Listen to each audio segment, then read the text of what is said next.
I'm gonna give you everything I did that got me in. If you wanna be the person that sells iPhones, helps set up iPhones, you're gonna wanna be a specialist. If you're in college, there's a lot of at-home advisor jobs. You're just Apple support at home. So that's awesome. You don't get commission, by the way. I just should say that now in case you wanna leave. Look for the one that says part-time, full-time, part-time temporary. And it is technically a seasonal job, but Apple's system, or at least how they want it to work, is you start at seasonal, you go to part-time, you go to full-time. Apply for that role. They'll probably get back to you within, I want to say, like a couple months. If not, don't sit there waiting for like 9 months being like, they're gonna get back to me. They're not. I think a lot of people are gonna be like, oh, I need like tech experience, right? Like I need to have some kind of background in tech. No, they like almost honestly want you not to, so they can kind of like mold your mind into the Apple way. It sounds culty, cause it is, but that's a different video. Are you the one that's like putting people on to new shit? Cause that's what they want. It doesn't have to be Apple shit, but if you can apply it to Apple things,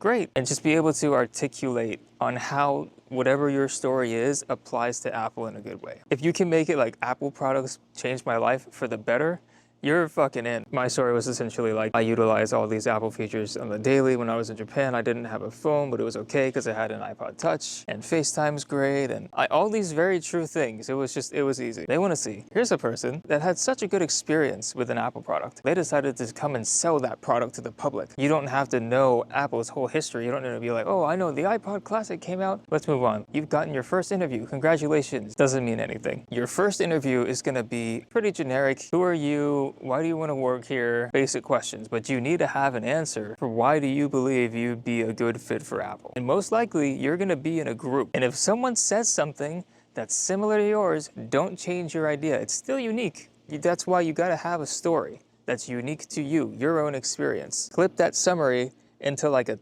preferably like 30-second little spiel. Say what you want to say, don't overshare. You're gonna feel like, fuck, I didn't get it. But we're gonna assume you did. Move on, second interview. You're gonna notice, and I think this is intentional, people dropping like flies. You're gonna start in a group of like 30, come back, you're in a group of 10. More than half is always cut almost every single time. It's crazy. You're never really given like scenarios to play out. Like oddly enough, it comes after the interview process where they're like, if you're in this situation, how would you handle that? The interview is more like, why do you wanna work at Apple? Give us your story and convince us that you are as passionate as you say you are, specifically about our brand. And it's basically just that for like 3 stages of interviews. So the third stage, you're gonna notice probably like 4 people. Half the time, the 4 people you see in the interview most likely will go on with you. The third interview is just kind of like a triple check to make sure they actually still want you. It's more for them more than you. You've basically gotten the job, but they're just double checking. Still treat it the same. Imply that passion. Don't change your story. You should be hearing back pretty soon. I think after that, it's like a couple weeks after. And then you'll go in, do your training for like a week, and you'll be on the floor and you'll be good. Some helpful things just to get you into that process, right? Have a letter of recommendation. Have a couple.